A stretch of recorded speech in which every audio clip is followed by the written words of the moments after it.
ఒక చిన్న ఈ మన ప్రభుత్వం ఒక చిన్న ప్రయత్నం చేయొచ్చు. ఇప్పుడు ఉన్న ప్రణాళికలన్నిటిని ఒక ఇండిపెండెంట్ ఎకనామిక్, ఏది అగ్రికల్చర్ ఎకానమిస్టులు ఉన్నారు, వాటర్ ఎక్స్పర్ట్స్ ఉన్నారు, మన దేశంలో ఉన్నారు, బయట ఉన్నారు. వాళ్ళకి అయ్యా మేము ఇగో ఈ కట్టదలుచుకుంటున్నాము, వీటి యొక్క కాస్ట్ బెనిఫిట్ ఎనాలిసిస్, వీటి ఈ కట్టడం ద్వారా రైతులకు అయ్యే లాభాలు అనేది ఒక ఇండిపెండెంట్ అయిన రివ్యూ చేయించి అందులో కనుక పాస్ అయితే మీరు కట్టండి అని ఎప్పటి నుంచో నేను చెప్తున్నాను. అది మీరు దానికి పెద్ద ఖర్చు కాదు, ఒక 5-6 కోట్లు కూడా కావచ్చు, కొంతమంది ఓకే. వాలంటీర్ కూడా ఓకే. చేయొచ్చు. అది 2-3 నెలల అవుతాయి. హ్మ్. అయితే అందులో పాస్ అయితే వాళ్ళే లెక్కలు చెప్పుకుంటున్నారు. వాళ్ళ లెక్కలు కూడా ఏంటంటే ఇప్పుడు ఏమంటారంటే, ఇది పాలమూరు రంగారెడ్డి నా ముందు కూడా ఉన్నాయి లెక్క.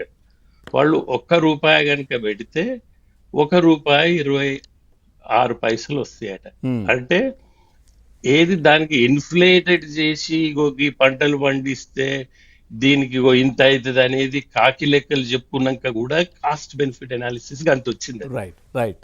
సార్ ఇప్పుడు అందులో ఏది కాదు అనేది మేము అవును. చెప్పు. అవును. ఇప్పుడు అంటే ఇప్పుడు జరుగుతున్నటువంటి వివాదం అంటే మనం రాజకీయం చేయకపోయినప్పటికీ కూడా దాని గురించి ఒక్కసారి మనం మాట్లాడితే గనక సార్, అంటే మీ అబ్జర్వేషన్ చూస్తే గనక ఇప్పుడు ఈ జనరల్‌గా ఇప్పుడు మనం ఒకవైపు బీఆర్ఎస్ పార్టీ అంటే కాంగ్రెస్ పార్టీని అంటోంది. అంటే మనం వాళ్ళు అనడంలో ఉన్నటువంటి ఉద్దేశం ఏదైనా మీరు అబ్జర్వ్ చేస్తే గనక ఈ కాంగ్రెస్ ప్రభుత్వం ఈ ప్రాజెక్టును నిర్లక్ష్యం చేస్తోందని ఇప్పుడు బీఆర్ఎస్ అనేది. కృష్ణా జలాల్లో తెలంగాణ వాటాను 299 టీఎంసీలకు పరిమితం చేసి రాష్ట్ర ప్రయోజనాలను దెబ్బతీశారు అనేది ఈ వివాదం. దీనికి సంబంధించి మీ అబ్జర్వేషన్ ఏంటి సార్? వీళ్ళు అనేది ఇప్పుడు బీఆర్ఎస్ వాళ్ళు అంటున్నారు కాంగ్రెస్ పార్టీని.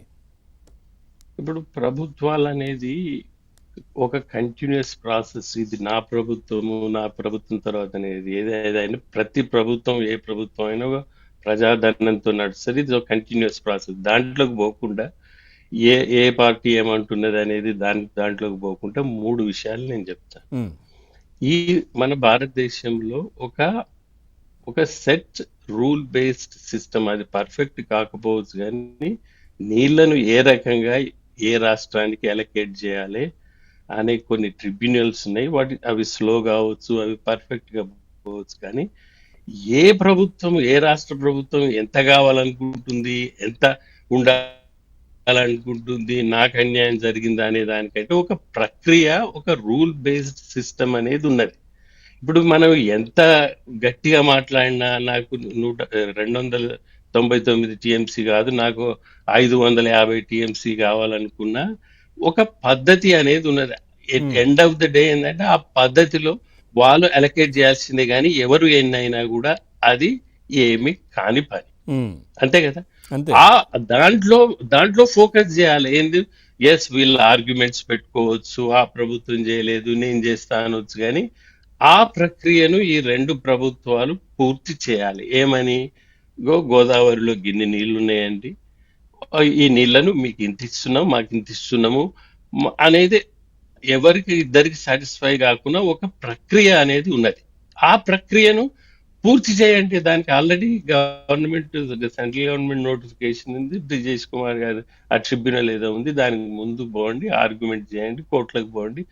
ఆ ప్రక్రియని కంప్లీట్ చేయనంత వరకు మనం ఎంత కావాలి, ఎంత వస్తుంది అనేవి పబ్లిక్ కన్జంప్షన్కి అయితే, కానీ అదొక సాంకేతిక పరంగా కానీ ఒక లీగల్ పద్ధతులు కానీ కావు. సో ఇప్పుడు ఉన్నది ఎస్ 299, అది యాజ్ ఆన్ టుడే అది రియాలిటీ.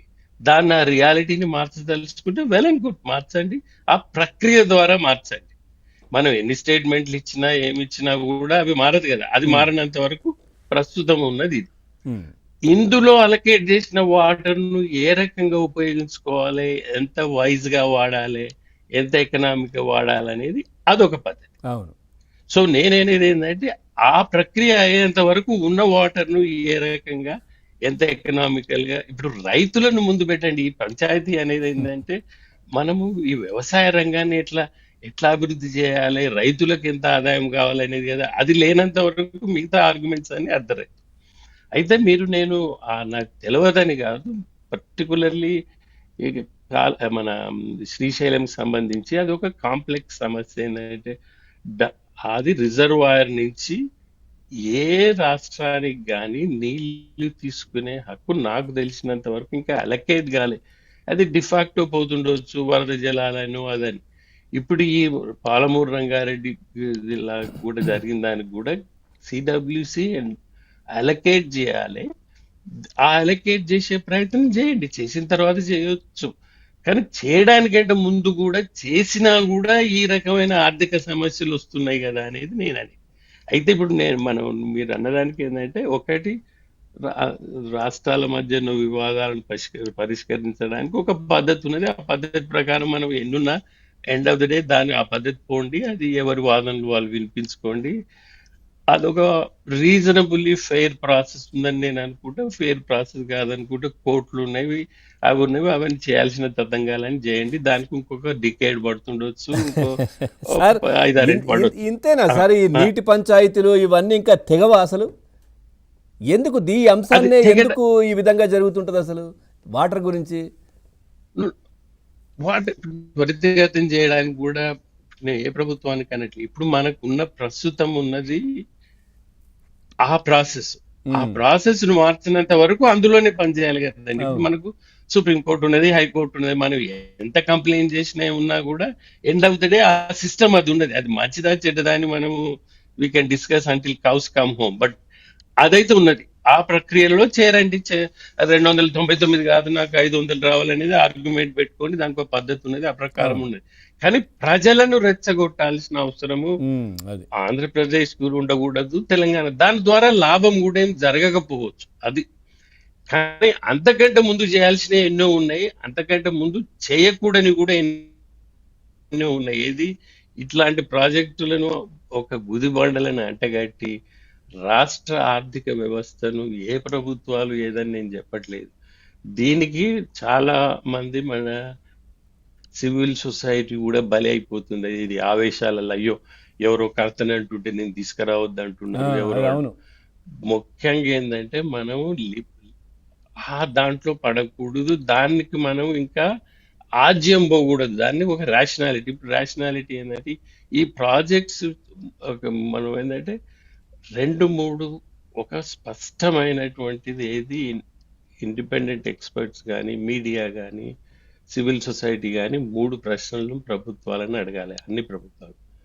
అయ్యా మీరు ఈ జల వివాదాలను ఒక ప్రజల సమస్యగా చేయకండి, ఉన్న పద్ధతి ప్రకారము వీలైనంత వరకు తొందరగా త్వరితగతిన మీరు పరిష్కారము చేయండి. అది లీగల్ గా పోతారా, అడ్వకేట్లను పెట్టుకుంటారా, అవన్నీ. కానీ ఇది మనం ఎంత ఆవేశాలు పడ్డా కూడా అక్కడ అలకేట్ అయ్యో తెలంగాణ వాళ్ళందరూ ఆవేశపడుతున్నారు, ఆంధ్ర వాళ్ళు ఆవేశపడుతుండ్రు, రాయలసీమ వాళ్ళు ఆవేశపడుతుండ్రు అనేది ఆ బ్రిజేష్ కుమార్ ట్రిబ్యునల్ లేకపోతే సిడబ్ల్యూసినో ఆ ప్రక్రియకు అలకేట్ చేయరు. వాళ్ళకు ఉన్న పద్ధతి ఉన్నది, ఆ పద్ధతి ప్రకారం అలకేట్ చేస్తారు. ఆ పద్ధతిలో పోండి అనేది అందరు అనాలి. ఎందుకంటే ఇందులో ఆవేశం